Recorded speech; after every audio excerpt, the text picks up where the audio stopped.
हस्तमुद्रा क्रमांक 35.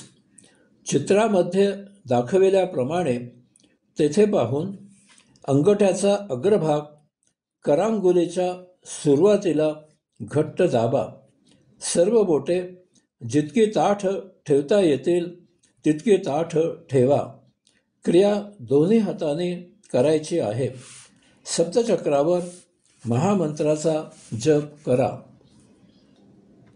अशा प्रकारे हस्तमुद्रा केलेल्या स्थितीत पुढे करून दाखविल्याप्रमाणे आपल्या शरीरातील 7 चक्रांवर प्रत्येक चक्रावर एक याप्रमाणे महामंत्राचा जप करा.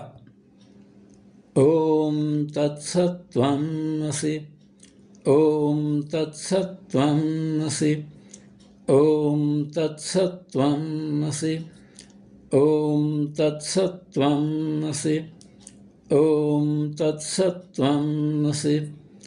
ओम तत्सत्त्वमसि. ओम तत्सत्त्वमसि. अशा प्रकारे जप करून झाल्यावर लगेचच पुढील मुद्रा करायला घ्या.